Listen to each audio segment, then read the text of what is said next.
It's not like Souls. It's actually more like Monster Hunter. And I'm going to tell you guys why. Oh, hey, Miyazaki-san? Yeah? Yeah? Oh, it's also not, it's nothing like Monster Hunter? Oh, okay. dude. Okay, yeah. Okay, all right, yeah, you have a good day too. Yeah, man, Rory, I got some bad news for you, man. You're going to throw me under the bus like that? Damn, dude. Hello, everyone. Rurikhan here coming at you with another episode of the Kast, and I brought in FightinCowboy, who just happens to be a veteran of the Armored Core series, which was unbeknownst to me until I watched your video. How you doing, FightinCowboy? Oh, you know, coming hot off a Seattle trip. Played some Wolong, feeling pretty good. Yeah, dude, I was gonna open up by congratulating you on that, but you brought up the topic, so congratulations on being on the official Xbox stream, right? Official Xbox stream. We're making plays out here, Rory. Was that the big boy moves? Was that the first time you've been on an official Xbox stream? I think so. I think that's the first time I've been on, like, you know, one of your big three brands, like. That's amazing, dude. I was super happy for it. I was like, dude, yes, they're actually bringing someone in that plays video games, because usually they just bring in people for being like big, you know, like with these types of, it's like, oh, let's get someone who's really well known. And I'm just like, no, bring my fucking boy that actually plays the goddamn games, dude. I was super hyped up. I told we were talking beforehand. I was like, can I do this? They're like, don't do that, because there's like some. So it's the same demo that I had a chance to play. Yeah. There was like a press event back in November, and like I already found some like absolutely broken mechanics. Like there was so I didn't get to do it on stream, but like there's a martial arts build with certain moves, like the dual swords, where you can essentially like spam it like Neo style. So you're just like ha-cha, ha-cha, like your character just constantly jumps and you obliterate the target's spirit. And they're like, I don't even know if that's supposed to be in the game. And I'm like, well, I mean, you are losing spirit every time you do it, so I think it's a fair trade. But like if you set it up right, I mean, it's the same power as like Neo builds, where you would just have like that one skill and it would be like ba ba ba ba ba ba ba and obliterate a target. And they're like please don't show that. Please don't do that. I've always said that those games are basically like, they're super hard until your build comes online, then they're mega easy. It's pretty much they're designed for, you know, how much can you break it? Yeah, and I can break it a lot.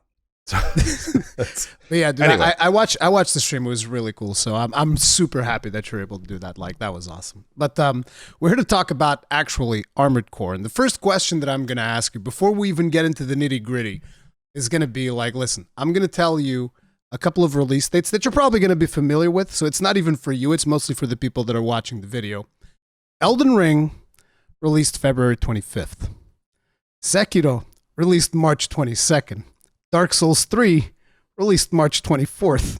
Bloodborne released March 24th. I'm seeing a bit of a pattern here. When do you think that you want to know why that is? It's one of the main financial periods in Japanese business, is immediately after the new year. So that's why From always hits that. Now, I will say, I've already been seeing like YouTube advertisements, Twitter advertisements, like. Seems a little bit weird to be pushing paid advertisements if you're not about to drop this game out. So I haven't. God, that's so soon. I haven't seen any advertisements because I'm in Portugal, so Portugal's not a lot of times doesn't get those types of targeted ads. But so you're already seeing AC6 in the States then. Yeah, promoted advertisements for AC6 already. Damn. So I mean, yeah, a Q2 release. It's likely. I mean, a Q2? Wait, March is Q1, isn't it? End of March is Q1. No, for Japan. I've always considered December. I mean, like in terms of game calendars, I always consider Q4 to be September, October, November, because that's when everyone wants their games out. Because by December, you know, most of the Christmas shopping is done. Yeah. So I've always considered, I mean, technically the first quarter of the year, of course, January, February, March, but from a gaming perspective, I think, you know, December, January, February is generally the slower period, which isn't the case this year, obviously. Yeah, because just I was games on games on games. I was like super surprised when they announced the release date for Wolong, because we already knew the release date of Wild Hearts, and it's kind of the same developer. Koei Tecmo is working on both those games. They're both games that you and I want to play, right? Yeah, it's like, yes, but it's not exactly, because you have Omega Squad or Team Omega, Mega the Force folks behind, Omega Force. Yeah, the Dynasty Warriors gang. They are the ones that are handling up Wild Hearts. And then, of course, they got EA Originals on the publishing side handling all that. Whereas Wolong is Team Ninja and being published by Koei Tecmo. So it's, Koei is development. It's a, both Team Ninja as well as Omega Force are studios inside Koei Tecmo. Same way that you have like, Santa Monica and you have your different Sony studios and Guerrilla. Let's say Guerrilla, for instance. Yeah, Guerrilla. So and I think they appeal to different fan bases. Like I don't know, dude. I want to play both. Right? You want to? Yeah, I want to play both. But I know a lot of people that love Souls and then they can't do Monster Hunter, and then I know a lot of people that love Monster Hunter they can't do Souls. But I will say I'm surprised on Wild Hearts. I think they're playing with fire, not doing a demo, because Monster Hunter fans are kind of brutal, to be honest. Yes. And people are going to get that game, and if it's like. Even if pinch, not expectations, people are going to be like, trash. This is trash. And it's not just that. They'll go after some content creator. Because like I remember when I would cover other stuff, like I covered Dauntless, and people were like, imagine playing Dauntless when Monster Hunter World exists. It's that kind of stuff that happens. Well, even now when they added the I know we have I don't want to get too much in the weeds because I don't want to focus on Armored Core, but like when they had the paid weapon skin in Rise, I was on the fence of like, you know what, they give us so much post-launch support for this game. If you want to put $1 skin in there, whatever. Most people probably aren't going to buy it. I bought one for one weapon that I liked. Cool, thanks for that. I don't really. I hate you forever. We're enemies for life. I just want you to know that. No, dude, there are people. There are people that. I was like, listen, I want to make it clear though. The whole game. I'm kind of against it though. I'm against. I know you are. I know. See, and typically, I mean, like, good example, Diablo 4, full price game, battle pass every 3 months, premium battle pass tier, paid cosmetics. I'm like, that's too much. And by the way, there's a limit. I'm sorry, I cut you off. It's like I also think there's actually 2 tiers of premium battle pass for Diablo 4 from what I saw in the pre-orders, because like the ultimate version, I don't know, I think, but because of the wording of some of the stuff in the ultimate version, it almost makes it seem like there's another one on top of that. But you see, there's also the collector's edition doesn't even come with a copy of the game. Yeah, that happens a lot though. I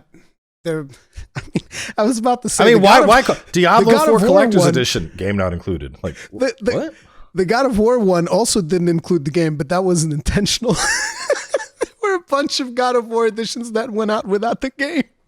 Oh God, I just like so. I mean, I think the thing is, as time goes on, we're gonna see more monetization in games. Yes, and I think it's a give and take. In terms of give and take, I think for the amount of content Capcom provides us Monster Hunter fans, I'm okay with them having one paid cosmetic weapon. I'm like, you know what? You've given me a lot of monsters. You've given me all the anomaly updates, all the armor updates. You can have this one.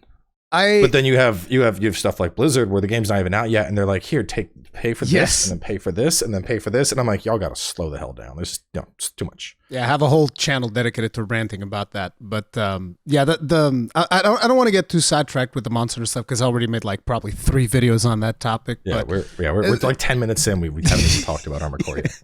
But basically, yeah, don't worry. It'll be like a 20-minute talk, Cowboy. Just hop on. I didn't say 20 minutes. I said less than an hour.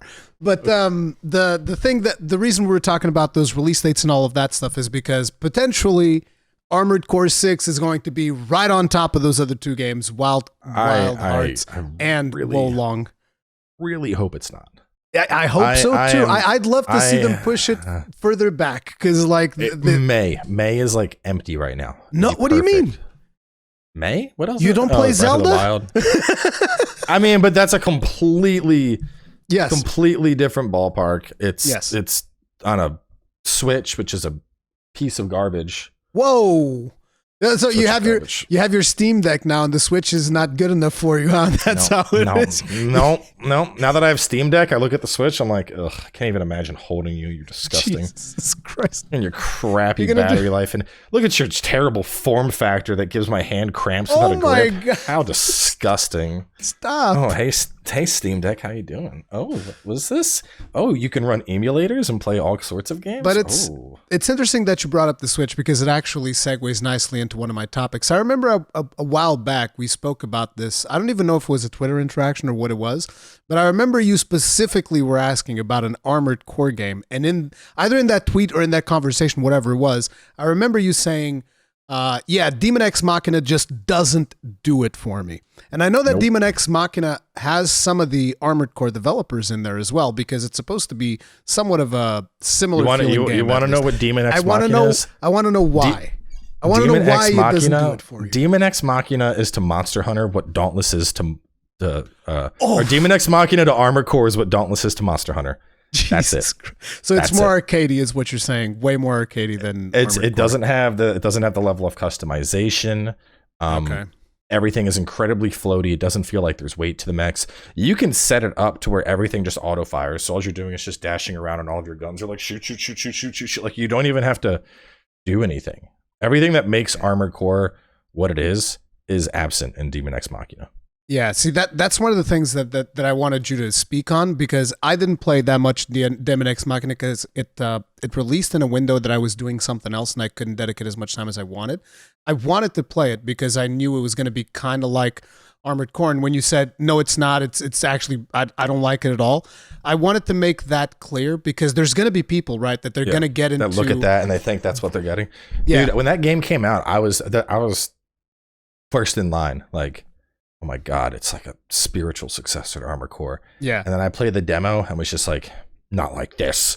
I was very upset. Like it was so, I literally, I went back, I'm playing, I pulled out the 360. I've been playing Verdict Day just to like give people an idea of the gameplay. And even on the 360, I'm having so much fun with that. I tried playing Daemon X Machina for like an hour and a half and the whole time was just disappointed. Yeah, so it was.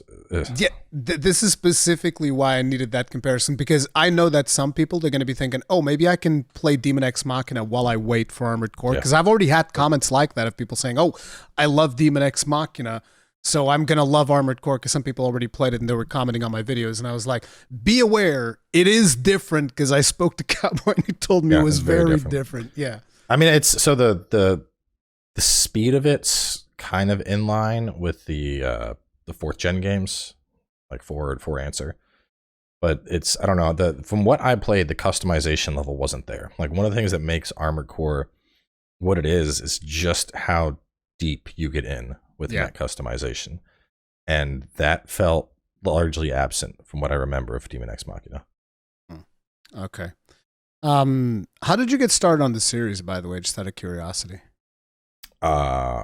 Just giant robots. I've always liked giant robots. Originally I went to college to be an aerospace engineer because I wanted to build guns. That's awesome. And I knew that was obviously like a pipe dream, but I figured, like I was like, oh well, giant mecha, that's obviously like the next stage of warfare because nuclear would wipe out civilization. So the natural progression is we have giant mechs. And I was like, what field would involve the construction of stuff like that? And I'm like, well, it's probably going to be a combination of like mechanical and aerospace. I'm like, let's go to aerospace. And that's how I got into aerospace engineering. I ended up switching majors after the fact, but that's beyond the point. Oh my God. So that's what brought me in there. So I've always played, I mean, I played a ton of Mech Warrior growing up. I loved Mech Warrior. I played Armored Core, obviously. See, I've played Mech Warrior a little bit as well. Like somebody, because when I was like a super noob when it came to computer games stuff, like way back in like 14 years old, 16 years old, something like that. Somebody bought me like Mech Warrior 3, and I played. Wait, was it 3 or was it 2? I think it might have been 2. I'm not 100% sure. It was one where you could kill other people by ramming the mech, and it was really annoying. I mean, so that was probably I don't know. It was so long ago, but yeah, man. Yeah, Warrior, back in the day, Mech Warrior was that was like when PC gaming was first really kicking off, and it was super cool. It's like, I'm gonna put so many rockets on this thing. No, like, you know what I did, and I got so many people like sending me hate comments when I would do this. I think it was some kind of like Microsoft service that they had back then. People send me a bunch of like hate messages because I think I was running one mech that was called a Shadow Cat. And the Shadow Cat was really fast, and you could put like a bunch of stuff to make it go really fast. And then I put a bunch of cannons on it so that it wouldn't overheat. And then I would just like ram into people like but you know how the big mechs, they kind of like have to turn around, but there's physics. So I'd ram them on the side, and they wouldn't be able to turn around, and then I just keep ramming and shooting. It was so cheesy. With this like super fast mech, little mechs in Armored Core were like just mosquitoes, because they could outrun your turn radius. Once they got on top of you, there was like you'd have to like bait them, like turn to the left, and then just swing around to the right and shoot. You said Armored Core, you meant Mech Warrior, right? Mech Warrior, yeah. Well, I mean, honestly, it's the same. The same is true in Armored Core.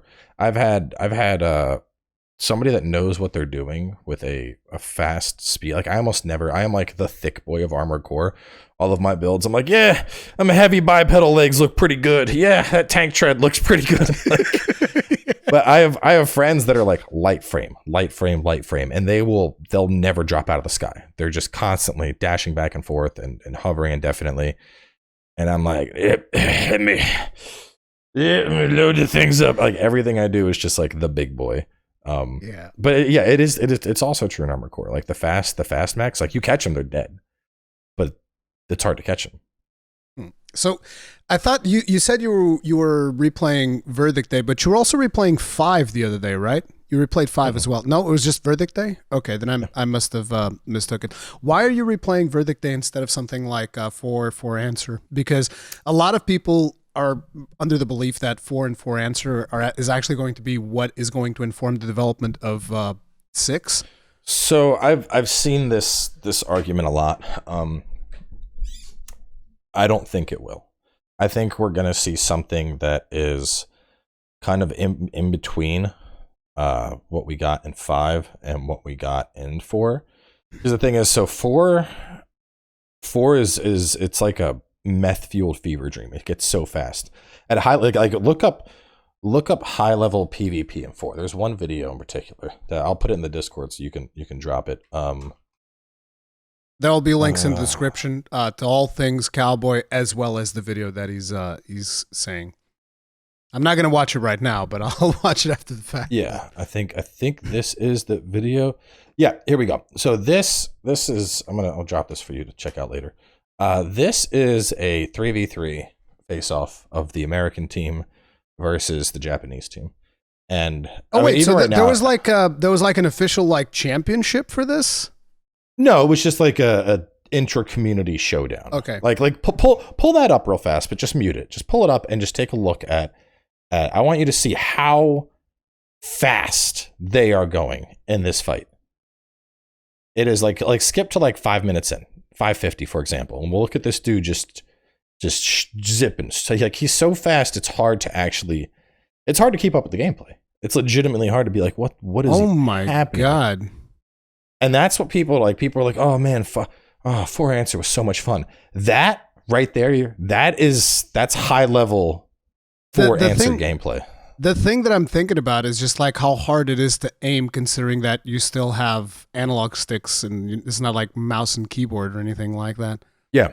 But then again, I mean, I don't know what it works like in 4 Answer because I didn't play it. I played 5, but in 5 you had like usually you had like a really big target. Yeah, you had a heads-up display, like, target reticle, yeah. But the big target would have like a little bit of an assist to it, so that would make it somewhat manageable. But yeah, there's just like, basically for those of you that are not going to check out the video for whatever reason. You should honestly, you could probably just overlay the video like in between us or something. Yeah, I'll try to do that. You're giving me more work, cowboy, but I'll make it happen. Well, people need to see though. Like, see, that's and the thing is like everyone talks about 4 Answer very fondly. It was a cool game, very cool game. But that kind of speed, if they're trying to appeal to a larger audience, obviously. They're trying to capitalize off the success they just had with Elden Ring. Yeah. They've made it very clear it's going to be a action game first and foremost, an Armored Core game, not a Souls-like. And the thing is, we've seen a lot of different versions of Armored Core. You know, looking at the early games, 1, 2, and 3, and the subsequent games around then, they're a lot slower placed.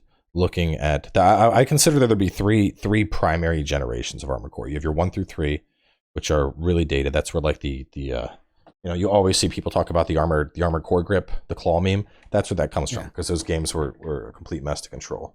And then you had the the generation of games around. I need to stop looking at this video because I can barely keep up with the conversation. I'm just like seeing. It's insane. Yeah. Well, so then you had the stuff of 4 and 4 answer that era, which was very high paced, very big emphasis on vertical mobility and high dashing, and then you got into 5 and Verdict Day, and things slowed down considerably, namely on the ground. Like if your boosters aren't on in 5 or Verdict Day, like you literally you're crawl. super slow. Yeah. And so what I think we're going to see is from a movement perspective, I think either they're going to go with boosters on movement from 5, where it's almost like you're roller skating, or they're going to go with what we had in non-boosty movement from like 3 or 4, where you're actually running around. But that's like the non-boosting movement in 3 and 4. If you look at older gameplay, it's more reminiscent of like Gundam or Robotech or something. Yeah, because you actually have the legs and whatnot. I kind of really like the feeling of boosters. I mean, the only 2 games that I have for comparison, because I didn't play too many mech games, was like Mech Warrior and Armored Core, and to me it was like, dude, the boosting in Armored Core 5 just makes the game a million times more fun because it's just way faster. The whole big hulking thing in the mech game was not as appealing to me. They're not going to do that. They're going to have something that's closer. I just think if they're trying to appeal to a wider audience, like if we're looking at the appeal of say the 4th series versus the 5th series, the 4th series was so niche because of just how fast it was. Like I just showed you, if I showed that to the average person and they're like, "What are you playing?" and I'm like, "Oh, it's this, this PvP game. We're having a 3v3." They're just going to look at the screen and go, "Huh." Okay. They're going to leave. At the same time, if I'm doing the same exact thing but I'm playing 5, the screen is information overload. You're tabbing into scan mode to get your boosters back up. You have numbers shooting all over the place. I mean, God, scan mode, you get fucking charts on the screen. Literally, you have damage drop off in charts. People see that and they're like, what is this? What are you doing? You doing math in the middle of the fight? What are you doing over here? Like, it's so. I think movement wise, I think we're gonna be. I would say so. Look at 5, but you're always in boost. There is no slow walk unless you power down or something for like a stealth section of the game or something, which I don't think we'll have. But majority of the time you would be in boost. But I do think we'll have the verticality that we saw in 4 and 4 answer, because that's one of the biggest faults with 5 and Verdict Day is when you're playing, like for example, if you're trying to start your boost up, besides dodge boosting, you need to start from a standstill. Like you need to launch off the ground essentially, and that's one of the things that I think a lot of the fans of the 4 and 4 answer, they obviously don't like that, because you're just boom boom boom, you're boosting all over, and then you get into 5 and it's like if you want to boost, you need to hit the ground and then you start boosting, and then you can go back and forth. Or if you want to boost high, it was really janky, because what we had to do, and if you played 5, you might remember this, you had to go up to a building. And if this is a building, you had to go boom, boom, boom. Yeah, boom, I remember doing that. And then once you were at top, then you could boost and you were able to fight from high up. But there was no way while you were in flight to vertically boost yourself. So I think there's going to be, my guess would be like, you tap A and your boosters come on and you're flying around. And then if you double tap it, it does a boost of vertical thrust or something. Or something like that. I don't know what they're going to do. The control scheme is one of the hardest things with Armored Core, I think. But I think the gameplay of 4 and 4 answer, I think it's too fast. I mean, well, at least at a high level. At high level, I think it's I don't know. We'll see what happens. I think they're actually going to surprise us. I think it's going to be, it's going to feel familiar, but at the same time, I think they're going to overhaul a lot of it, like you said, to be more accessible. And some people are going to think like, oh, they're going to casualize. It's like, no, I think it's going to be a case of they're going to push it in a way where it's going to be easier to get into. And like, say you're playing it you don't want to get into the really nitty gritty and you just want to be a little bit more casual about it. It'll let you just kind of like play the game. And then if you really want to like min-max to the nth degree, I feel like there's going to be specific things that you'll be able to do that are going to let you like pull out like more impressive things. Like, I'm going to bring a Souls example, but it's not because I'm saying Armored Core is going to be like Souls. It's just to give people a notion. Like, for instance, how people in PvP will swap weapons midway through like a parry. That is like an expression of you mastering a system with a level of skill that your average player is not going to have. I would predict that it is going to be easy to play, but there are going to be mechanics that are going to be put in place that are going to allow more experienced players to basically showcase their skill in different ways. Oh, dude, Souls players don't even know. Like, oh yeah, dude. Yeah, for all the memes of like, get good, you better get good, get paired. Like, Souls fans have no fucking clue. Armored Core, they're because like the thing is, back in Armored Core, there was no like, oh well, you know, level up your dex, level up your strength. You're stuck on the boss. Go back and farm. Use magic. That wasn't a thing. It was like, oh, you're dying. Get better. Like, so, that was it.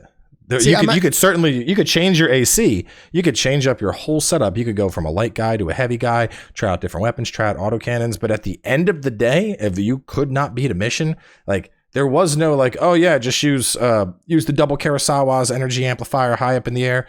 Like, yeah, there's like very, very specific niche builds in Armored Core, but it's 100% a get good game. Like, full disclosure, the majority of the time I played in 5 because we took over like I think 2 or 3 zones on the map that we held at one point on the North American servers. Like, my guild was huge. We were killing it. Most of the time in fights, I was the operator. Just because like the people that were fighting were so damn fast, I was like, you know what? I'm going to keep track of everybody. I will handle all the call outs. I can do all that. But I couldn't keep up with some of the people we were fighting against because these people they would just it was like the stuff you saw, except they were dashing on in and then they were putting 2 shotguns in your butthole and pulling the trigger, and then you were dead. And I was like, okay. So I would just be up top. I'd be up top calling out shots and whatnot. I mean, actually, I think that's the thing about a lot of people didn't like about 5 and Verdict Day is that the campaign was very bare bones. It's like a Call of Duty campaign. You know, it's like you get a mission, fight 2 ACs, cool. 30 seconds later, mission complete. Okay, run this way and blow up some tanks. Cool, mission complete. Whereas in the older titles, you had a much more substantial campaign. You had branching different paths in the older ones as well. Like, there were different endings you could end up at. So I think that story design from the older games, they're absolutely going to pull from that. They want to make this a very beefy single player experience. So I don't. Sorry, keep going. I was gonna say, but from a multiplayer perspective, I think that 5 and Verdict Day multiplayer was phenomenal. The whole the 4v4s, the idea about like you controlled a base and set up your base defense and people could attack it. Like, I loved the multiplayer aspect of those games. That's what really made me fall in love with the franchise. You're talking specifically about Versus, right? PvP. Yeah, because like the only thing that I really played there was mostly the co-op stuff in Armored Core 5. Because like I said, I was a complete noob back then. This was pretty much when I started playing on consoles. Was when I started playing Armored Core 5. But do you think, while we're on the subject of multiplayer, do you think that this one's going to have co-op? Because they specifically did not mention it in the IGN interview, which is the interview I went over. They said we're going to do PvP, we're going to do Versus. That's going to be in there. But we don't want to talk about anything else. I also read through the whole interview. My guess would be a potential for co-op. Like on a scale of 1 to 10 of how likely it is, duels are very likely. Duels are obviously going to be a 10 out of 10. One-on-one fights. I don't know how far they'll expand that. My guess would be that you could do singles, doubles, trios, or quads if they really want to, you know, stretch out the potential for it. My guess is they'll probably get rid of the operator role, so it'll strictly be like either 4v4 or one-on-one. You know, there isn't somebody overhead. I don't know if we're going to see co-op. I think the likelihood of co-op is like a 6 out of 10. I think the likelihood of invasions is like a 3 out of 10. Yeah, I wasn't expecting invasions. It's like I think it could be interesting, but I don't. It could. But the reason I'm like in my original video when I said it won't be a Souls, like I said, this is one of the things they could implement if they were updating this. And with the confirmation that they're going to stick with the mission based style, I don't think invasions really make sense, because most of the time you're like, I guess a perfect example. So the verdict day last week, I had this one mission I did where there is a tank you need to kill, a tank tread armored core beefy boy, and he is down in a crater, and it's a mostly flat area. There's some things you might be able to get on top of, but basically you need to approach this crater and go down into it and fight this tank, and that puts you in like the kill zone because he has like dual pulse cannons or something. And so either you need to be fast getting it out, or you might be able to like bounce your way up on top of a thing and then pop shot the tank till he's dead. So if you're in a very, there were very specific setups I built on my AC for that mission. And then, if somebody was to invade all of a sudden, especially when you consider loss of funds for failing missions, potential of negative balance and whatnot. Oh, right, because you actually lose money. Yeah, I remember because I was rewatching I made one video about Armored Core 5 when I was playing it like a long, long time ago, which, by the way, we were talking about Get Good. I failed the mission in that one video that I made. I know that I finished the game eventually, but like the one mission that I uploaded, I actually failed it. I was listening to myself constantly going, please give me a garage, and I don't even know what that's about anymore, but I think you could like repair it midway through a mission, right? I think there was a system in 5 for that, for repairing mid-mission. Yeah, there was like a chick. I want to say it was repair, and you could also stock up on ammo. I know Verdict Day was pretty much purely PvP. Okay. Yeah, but so the thing about that was I completely lost my train of thought. Oh man, love when that happens. But anyway, one of the things that I wanted to ask you as well was there's no difficulty selection on those that I remember, right? So in those games, on 5 I don't think there is, but I wanted to ask if there is on the previous ones. In the older games, there was this thing called Human Plus, and it wasn't necessarily I don't remember if it actually modified the difficulty, but it did impact like funds that you'd have access to. So it was in a sense an easy mode, because more money means more parts, means more flexibility and build. But even then, like having a ton of money doesn't necessarily mean that that's not a GG in Armored Core. The player that has a bare bones mech could still absolutely trounce the guy that has every part in the game, because it's such a gameplay focused game. Yeah. So exactly. That the Get Good ideology of FromSoft will still be very alive and well. I think it's just going to be a question of how people adapt to it. Like, I mean, for a modern game, chat was bringing up that probably the closest thing to Armored Core we have in modern gaming would be like the Ace Combat series, because it's fast paced, high action. I know piloting a mech and piloting a jet isn't exactly a 1-to-1, but in terms of the just the speed and the flow of the gameplay and getting in dogfights, it's actually a kind of apt comparison compared to because you can't really compare Armored Core to Mech Warrior. For example, Mech Warrior still has games. There's no way. It's very, very, very different. It's tank on legs versus speedy anime thing. The Gundam games are faster, but for the most part, they're more arcadey. It's the customization that I think really sets Armored Core apart from a lot of these games. There's no, you're really getting kind of into the weeds with your build. So, that was one of the things that I brought up in my video, which I feel before we go into that, I wanted to talk specifically about the gameplay loop of these games so that people are kind of like aware of what to expect, because people were even asking, oh, is this one going to be open world? Which they've said, no, it's not going to be open world. There's going to be mission structure. But like the gameplay loop that I remember from 5 is like go in, kill a bunch of stuff, make some money, unlock parts somehow. I don't remember how you unlock the parts, but like as you progress through the missions, you unlock parts. Your rank as you completed missions, you'd rank up, and typically you'd have story missions and then like side missions you could do in 5 and Verdict Day. In the older games, it was usually like you'd hit, like you would start and it would say, here are your 3 missions, A, B, or C. And based on what you picked, that would typically determine what branch you went off to, which could be, you're partnering with a certain corporation. So a big thing in these games is desolate planet, tons of corporations, everyone's trying to make a quick buck. So are you fighting for Amazon or are you fighting for Team Walmart or Team Best Buy? I know that's obviously not exactly a 1-to-1, but you get the idea. You're picking your corporation, you're fighting for them. So does that influence the parts that you would unlock then?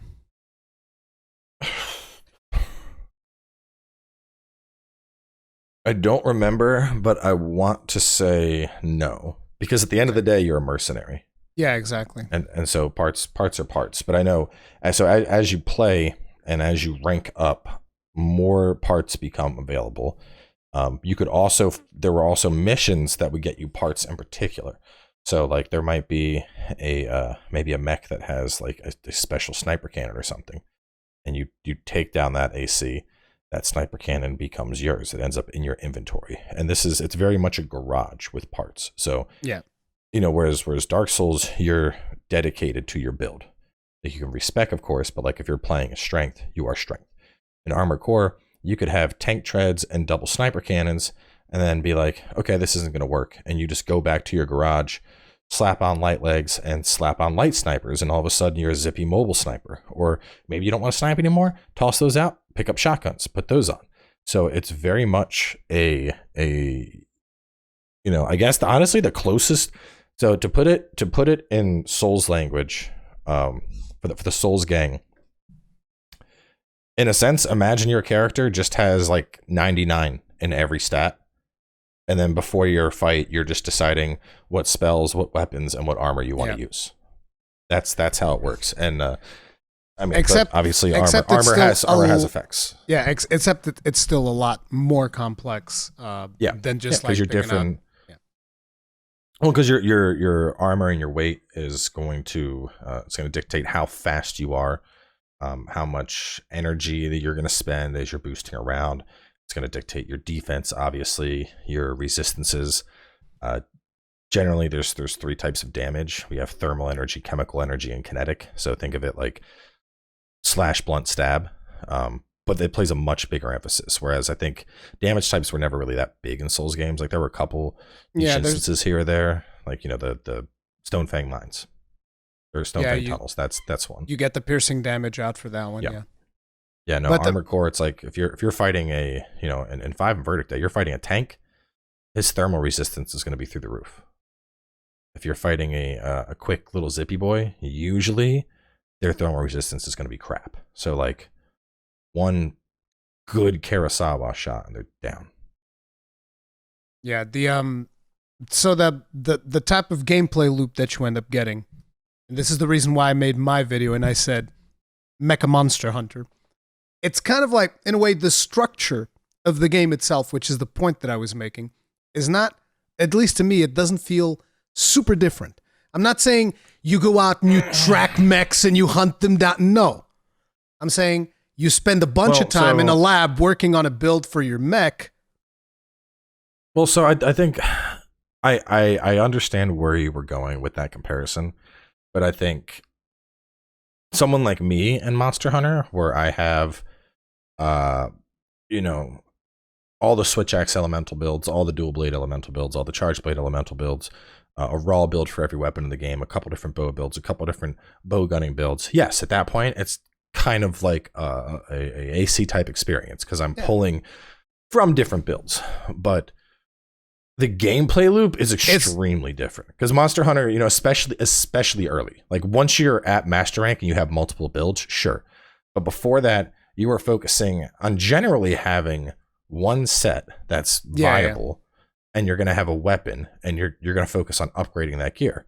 Whereas AC, it's mix and match. I mean, it would be like Monster Hunter if you hunted a monster and you immediately got all the pieces of armor from that monster and all the weapons that you could make from that monster to just freely swap around and go silly with them. Yes, it would be Mecha Monster Hunter. See, but the level of freedom is extremely different between the two. And the thing is, it's also a lot more about you count. It's a lot more about counter picks almost, which is like you adapting yourself to the type of mission that you were doing. Like we were saying, It's like, what are you going to do? You're going to fight a tank? Okay, then take this type of weaponry. You're going to fight a zippy boys? Take this type of weaponry. It's a lot more important in Armored Core than it is in the comparison that I was making, which I'm well aware. Which Monster is Hunter, you can use any weapon you want. Yeah, just go raw and do whatever the hell you want. Ultimately, yeah. But yeah, the thing that I do wish that people understand is that the customization is a lot more extensive and a lot more complex. That is the thing that I remember from 5, because I remember spending like so much goddamn time in the thing, just going like, okay, let me try out these legs. Then I'd go into a mission, then I'm like, okay, this doesn't really work. Got to try these ones out instead, and just swapping all of that stuff around. So I like literally, right? So on the streams I've been doing, with Armored Core, just to, so last stream was like 4 hours. I would bet probably 2 of those 4 hours were spent in the lab. So be aware, okay? Just be aware, guys, that, don't try to be like, oh, I'm going to do my one build that's going to tackle everything. I mean, they might change the game. We don't actually know what Armored Core 6 is going to be about, right? But generalist builds were a thing. Like I have a build right now where the idea is I had 2 Gatling guns on front, and then I had a battle rifle on the back, and I had a laser rifle on the back. So I covered all 3 damage types. I could fight at a mid-range, which was viable for 90% of the content, and it would get through everything, but it wasn't the cleanest. Like, let me see. I know in the recent stream we did I was like, we're going to do a chat votes on we're going to build something and have chat vote on it. And that always works out great. Didn't they just tell you, oh, go ahead and get the 4 melee weapons and go have fun? No, they wanted me to use sniper cannons, which kind of worked. Yeah, we spent probably like 20-30 minutes just putting together one Armored Core. Yeah. Like you can, but that's the thing, is you can spend so much time going in and out and changing and customizing, and it's not like you have to do missions. Usually there's a test sortie. Yeah. So the testing ground in Monster Hunter, similar to that, you're going to go in and you can change up the enemies, so you can fight like basic enemies. You can fight a couple different types of ACs, which I know people are going to ask. AC just means Armored Core. Yes, it's the name of the game, but the mechs you pilot are called Armored Cores. So that's why people say AC. It's short for the name of the game, as well as the Animal Crossing. Yeah, all the Animal Crossings. So you're fighting through all these Animal Crossings. That's what you got to understand. Yeah, no, but it's just to make sure that people understand it, and especially if you look through the IGN interview, they bring up the customization thing over and over and over again, which means they're kind of like reinforcing that notion, so that players don't go in expecting like, oh, I can just go in there like I've been playing Souls games and I know how From Software works, and they just go in there and then they're like, wait, what the hell are all these different stats on legs and on arms and different weapons, and I have to like swap them out and all of this stuff? You can take a claymore from level 1 all the way to level 99 in Souls. That's all you need. One claymore. That won't work in Armored Core. That won't work. Because even let's say you really like rifles. You're like, you know what? I'm going to just do 2 nice rifles, and on my back I'll have some battle rifles. That sounds great until you get thrown into the mission where you have to fight like 25-30 autonomous weaponry, and all of a sudden you're halfway through that mission and you're like, I don't have any ammo left. Yeah, I'm out of ammo. Like, so what do? You go back to the drawing board. Time to pull out those Gatling guns. Time to put the armor reserve on your back. And then you go back in and you're just like, you're just the rain of death. And for some players, that's going to be appealing. For the players that review bombed Monster Hunter because of Alatreon, they're going to hate it. Yeah, people, this is a game you absolutely will change up your thing. But that's the thing, is it's not like Souls where, you have to respec or something. Like literally, when I go to my garage in a verdict day, I have like 25 different builds to choose from, and it's as simple as just going to a thing, selecting it, hitting load. So it's it's like after you have all the gear in Monster Hunter and you can start making your presets, it's exactly like that. So you're gonna have like heavy sniper build, fast sniper build, Gatling gun build, missile man, runny boomy shooty. I actually have a mech called Wham Bam Thank You Ma'am, and all it does is it jumps up top, it locks on from about I think it was 350 meter range, but it just has a damage amplifier and then Kurosawas. So these are like 4-shot laser rifles, and it just literally all I would do is just charge them, and then I would bounce into the air, see you, lock on, shoot, and most of the time that was going to do about 2/3 of your health bar. If you were in a heavy boy, 2/3. If you were in a little zippy boy, you were dead. If I locked on and you get a hit, you were dead. That's why it's the wham bam. It's boom. But that's the thing. That's what's so fun about Armored Core is you have. I mean, I had one that I had reverse legs. It was a heavier mech, but I went for like fast moving parts. And there is a quad barrel shotgun in the game, literally like barrel. So the thing is like it's stacked. And so this mech's whole thing was it would just like it would boost up to you and then go boom, boom, and then you were dead because it's just quad barrel shotguns. And then in case for some reason that wasn't working, I also had some pulses on the back, which were like think of it like laser shotguns, and that was it. I would just run up on people, dead. But you can do goofy shit like that in Armored Core. But that's the beauty of it. Like you just said, the reverse legs, and on the other one, the thing that made you jump really high, that's also a legs thing, right? Yeah. Legs and boosters, I would imagine. Just like yeah. Yeah, but that's the beauty your of reverse legs. Reverse legs, you have higher mobility, whereas your bipedal legs, they're usually more armored. They're more thick boy. I remember I'd wear the melee weapons. I remember my Armored Core had like a legs that even had like a shield on them or something. Yeah, like one of the legs has like a shield. Yeah, it has like a shield on the thigh. Yeah, I mean it doesn't do anything. It just represents like it looks good. It looks good, cool. And you can paint this stuff too. Because I remember I painted mine like red and white and all of that. Yeah. Oh yeah. People aren't ready. Look up like Armored Core best customizations. There's people that made full ass anime girls and slap them on the like you know when you see those those Japanese race cars that are like street race cars that have like anime girl decals. People did that to their mechs in Armored Core. Like you could do custom paintings and the thing. You could do well. So it wasn't custom painting. You had custom emblems, but you had like 500 different layers. So people would add 500 different triangles until they got their like their little anime girl with the fingers up thing. Like, bro, that's the wait.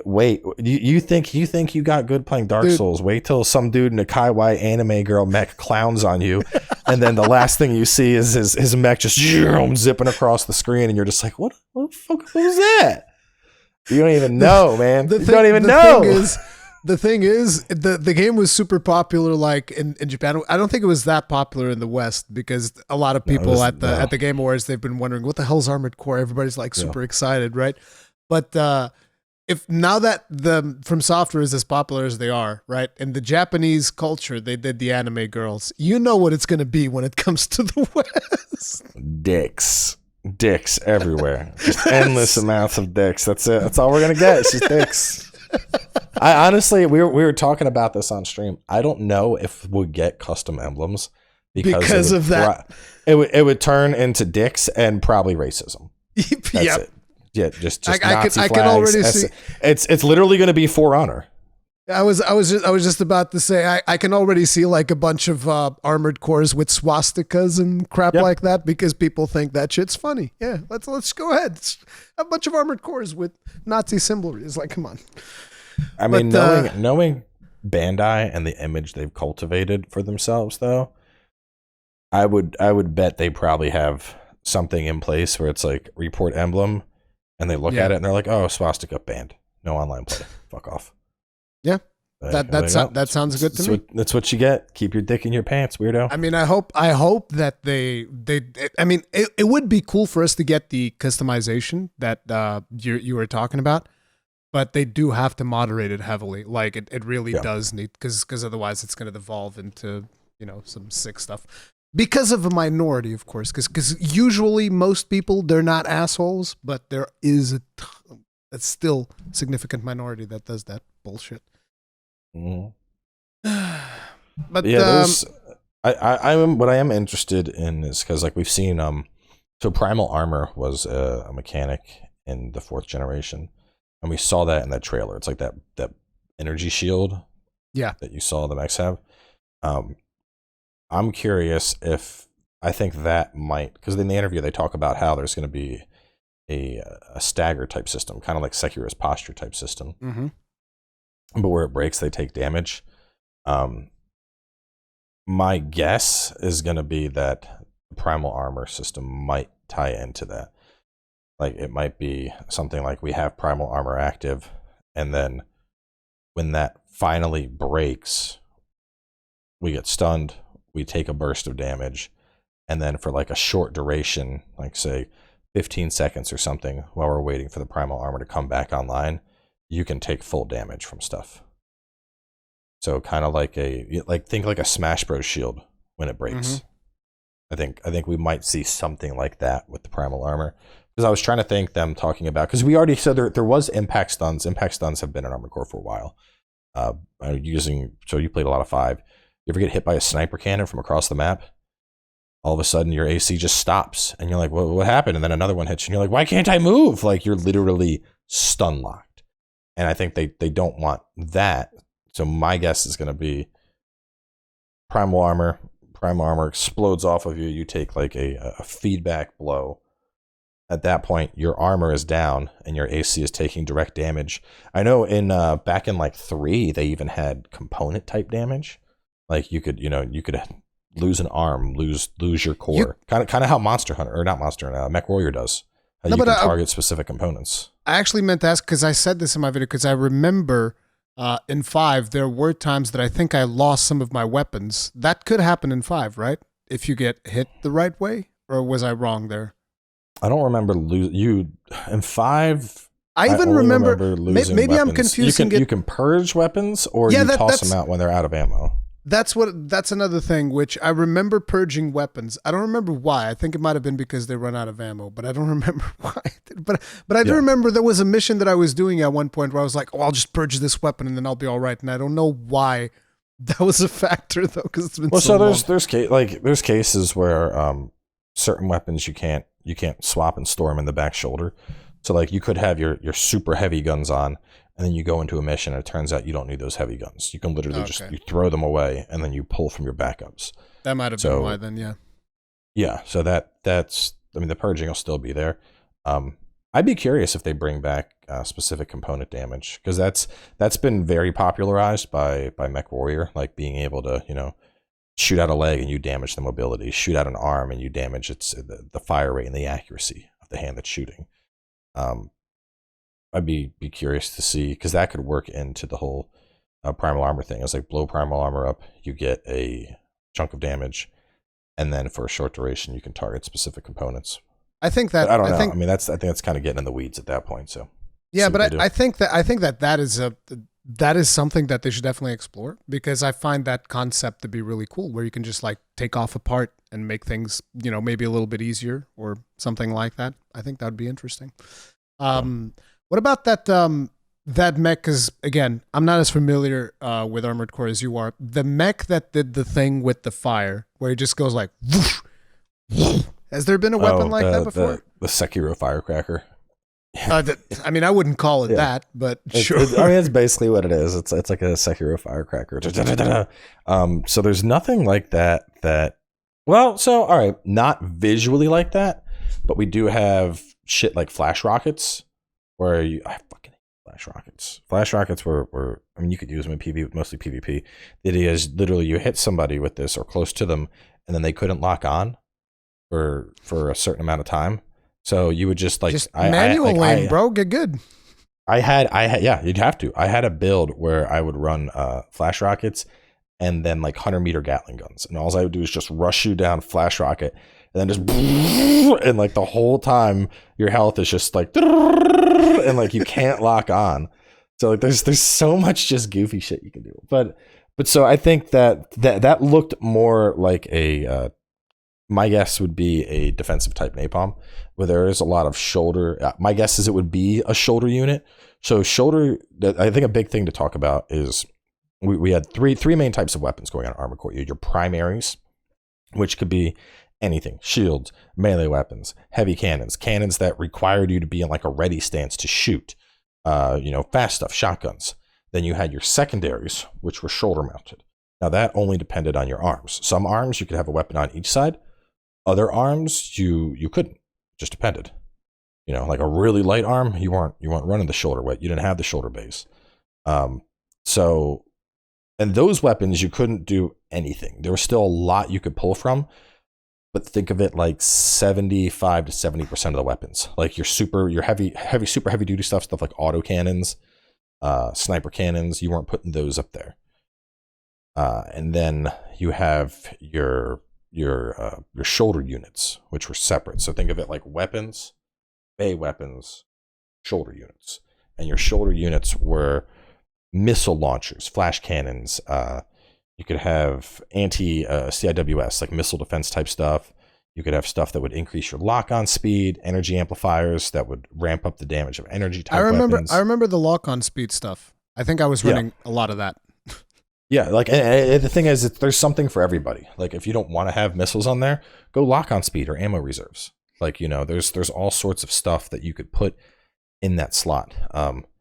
That fire thing, to me, that looked more like one of those. That looked like something that you would use, and it would like do like a defensive wall of spark napalm or some shit. Yeah. But I just thought that was one of the more visually impressive scenes. That and just like the little mech just jumping in. The momentum that it showed on that mech was friggin' wild, dude. I thought that was awesome.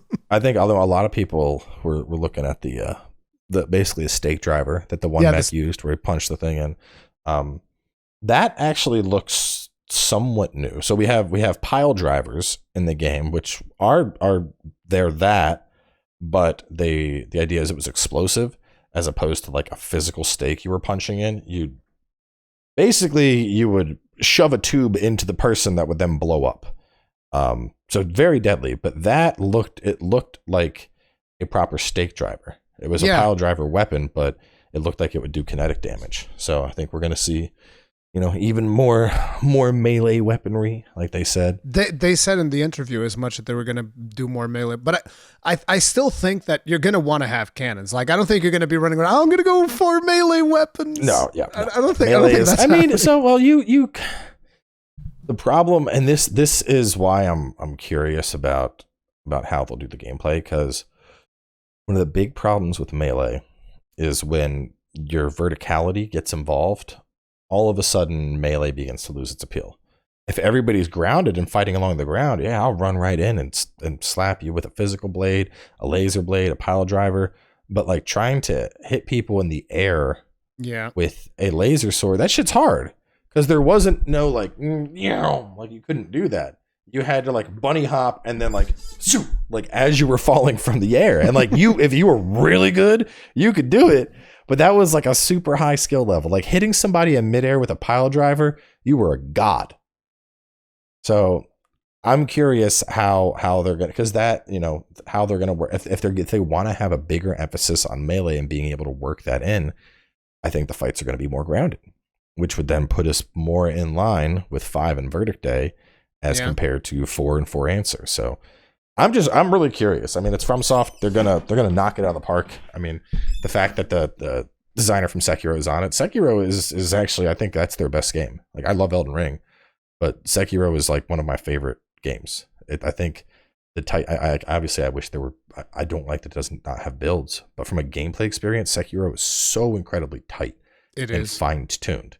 It is a masterpiece in just how it feels. It's like a grand piano that's been tuned by a master. It's just that rings. The thing to me with Sekiro was, and I think I've said this in my review at the time. If I didn't, I said it in some other video where I talked about Sekiro, is that it is the first game to me where you can really feel a meaningful clash of blades.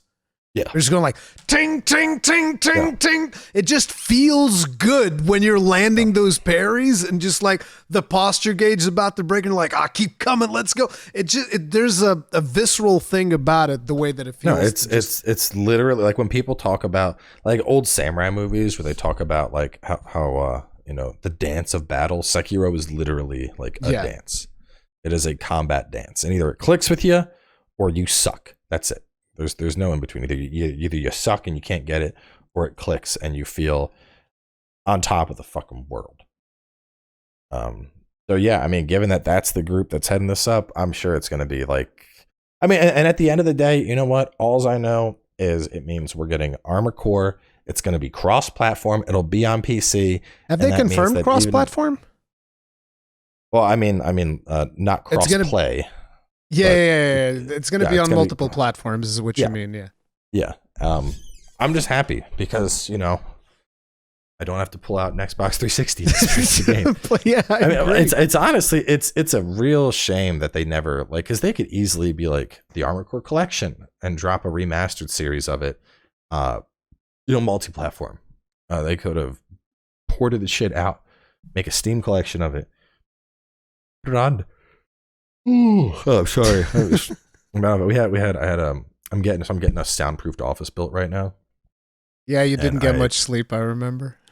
Well, I was up last night till like 2, getting caught up on videos and stuff after the trip, and then woke up at today. 8. Bang, bang, bang, bang, and I'm like, what time is it? Oh God, why am I awake? Like, it's usually Fridays are one of my off days. I don't have to wake up in the morning. I don't have anything. So my ass was like, I'm gonna get all my work done. I'll sleep until like 10. Wake up, eat, hit up the gym, get ready for the day. Instead, there it is, 8, and I'm just like, yeah, dude, I feel you. I haven't been sleeping much myself because I've been real busy. But one more thing that I wanted to ask you. Exploration, because they've mentioned something about exploration in the interview as well. And because it's a mission-based structure, what do you think that exploration factor could be? So there are 2 possibilities here. One, which I like this idea, but I don't think they're going to do it, would be like Metal Gear Solid 5 style, where you deploy to a specific mission in a larger overworld map. Yeah. And you can see areas, and it's like, I mean, my guess would be that like if you start wandering too far, your operator is just like, head out of the bounds of the mission, turn back, or some shit like that. But so you could do more large scale exploration of these areas. The other would just be standalone missions, how we already have, but just with more intricate design, more like buildings that we're zipping through and shit. And you could veer off the beaten path to pick up parts. Is that something that they've done in previous games? I don't remember too much about picking up parts mid-mission in 5. I don't think that was a thing or not. There's been a long-standing tradition of like hidden objectives. Like, oh, you got a speed kill on this guy, or you killed this guy without taking damage. But I don't remember ever like beaten path and like picking up a collectible. Yeah, because like if you remember I don't remember if it's the very start of the trailer, but there's a section of the trailer where you have that smaller mech that almost looks like out of Mech Warrior, the really small one, and he's got like a bag on his back where you just like the backpack parts. Well, they were talking about that. They mentioned that briefly in the interview about how like they just really wanted to set the tone of desolation of like, people are doing whatever they can to survive out here. I don't think there's I want to say that was one of the clarified points in the interview, was like where you're not going to be going around the map. Like, you're not going to be killing mechs and then pulling parts off of them. It's more just like a set the tone of the environment and the story more than a gameplay mechanic. Because I'd have to look back, but I'm almost. I personally don't remember reading that in the interview, but then again, I've also been running very low on sleep, so I could have went over. I'm gonna search the. Here we go. The moment in the trailer where there's a mech looking out over the horizons where it looks like a backpack is confirmed there'll be open world exploration. Be clear, AC6 will feature mission-based structure. The single player, it's not fully open. It's going to stick with that mission-based structure. Yeah. In regards to that shot in the trailer in particular, there was this great disaster which was depicted in the trailer, which brought with it enormous changes to the environment, similar to what you'd see in an ice age. This shot is meant to be a straightforward representation of the world of Armored Core 6 and the mecha pilots who have to survive through such dramatic changes. So that's what we were trying to show with that shot. So they didn't flat out deny the possibility of scavenging, though. I think scavenging could be interesting. Scavenging some parts off, because as a matter of fact, as a matter of fact, the sentence that you just read, it specifically says we're showing you where these pilots are. That means there's a lot of misery. There's not a lot of it's not like you're part of a major corporation that's giving you all these parts. I actually think that scavenging makes a little bit more sense, even almost. But what would you think about it? Let's put it like this: what would you think about it if there was scavenging? I mean, I'm not talking about like, got to make sure that I carve this mech before I move on. That's not, I don't. That's not what I'm saying. All right. Well, because the thing is, if there's scavenging, that suggests more of a carry loss system like Dark Souls. Like, you got all these mech parts, you got to get back to base, or you could lose them. It's I don't like that personally. I want to blow up shit, and then afterwards my operator swoops on in and she goes, "Good job, Raven. You fucked them all up. Look at all these parts we're pulling from the battlefield," or something. I don't want to have to go around picking shit up because that's not Armored Core. I don't have time to zip around the map and be like, "Ooh, piece of candy." Open the chest. Like that's a completely different game. I could understand if I blow shit up and then post mission, it's like, like taking a look at the part-based targeting. Yes. We're playing every time you get a kill by just knocking out the core of the mech, you're able to scavenge its weapons, scavenge its legs. And you don't scavenge them as necessarily as they land on the ground intact, and either like you zip over them and they're vacuumed up Diablo style, or post mission during your mission report, they're like, because we get that mission breakdown where it's like you spent this much on ammo, your UNAT cost this much, repairs cost this much. In that post mission, it just has a thing that says scavenge parts from the battlefield, and it's just like, and it's just a list of all the components that were still intact. After your rampage. I love the thing of like, you spent this much on ammo. I can't wait for people to be like firing a gun and thinking like, how much money did that shot just cost me? Dude, people. I'm getting towards. I'm gonna need a nap before I stream. I'm getting towards the end of Verdict Day. And I don't know if you remember this particular mission. No, I didn't. I didn't play Verdict Day. I only played 5. All right. Well, you have this mission where you come out, and the idea is you're being called out for some fake shit, obviously. But you show up. There's this whole thing called the Reaper Squad in Verdict Day, which is supposed to be like mega elite mechs that hunt potential people, and unless the potential people can beat them, they're not included. So it's some weird hyper elitist mech group. Anyway. So you show up and you fight one and you beat it, and then some other guy's like, you beat her, but can you beat me? And he drops in a tank along with 2 UNACs, the unmanned ACs that you could recruit and bring along, like almost like summoned NPCs. And then after that, another one drops. So I'm just like as soon as I loaded up the mission, I was like, it's this mission. Okay, back to the drawing board. Went full tank mode. I went double autocannons. I went double Gatling guns. I went for the highest ammo capacity possible on these bad boys. And I finished that mission with, I think, like 100 bullets left in each Gatling gun. The ammo, I had a shoulder auto fire cannon that was firing off. That was completely out of ammo. I had my auto cannons were completely out of ammo. My Gatling guns were almost out of ammo. The post mission, it was like mission reward was something like 300,000. My ass had spent like $250 on ammo.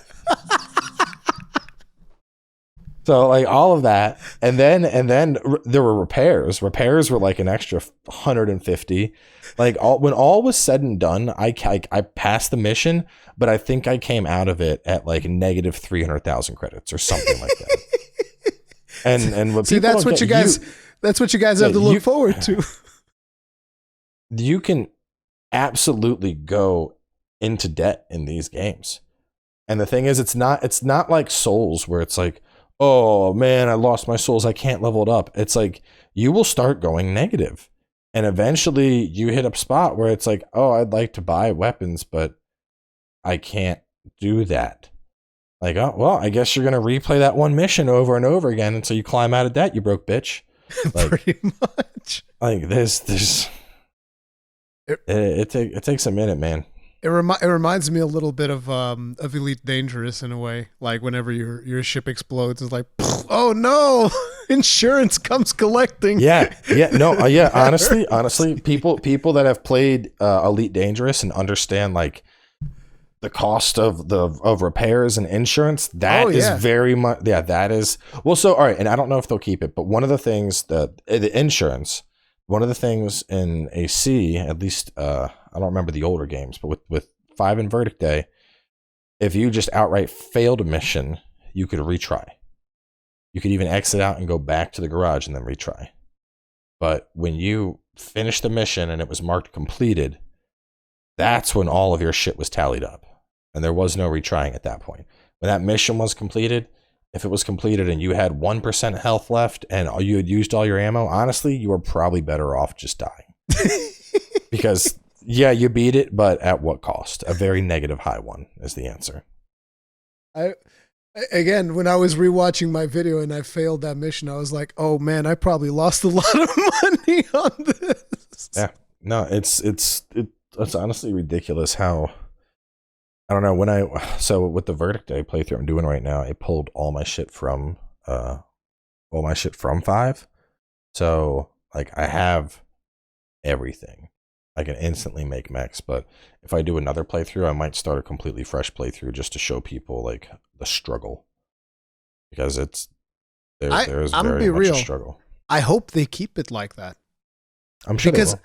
Yeah, because like I hope they don't make it easier in that way, because I think that there is something to having a limited amount of resources and having to like manage that in a way. Oh yeah, no. From a gameplay standpoint, where it's not just like, oh, I'm going to go into this mission and I have like infinite potions and I have resources don't matter. Like I think that is more interesting, because you get into a point where it's like, no, this is risk reward.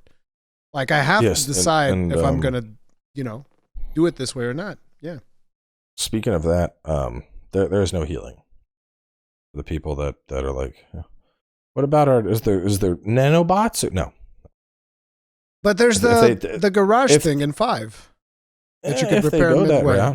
Yeah. If they go that route, but typically once you're in that mission, it's do or die.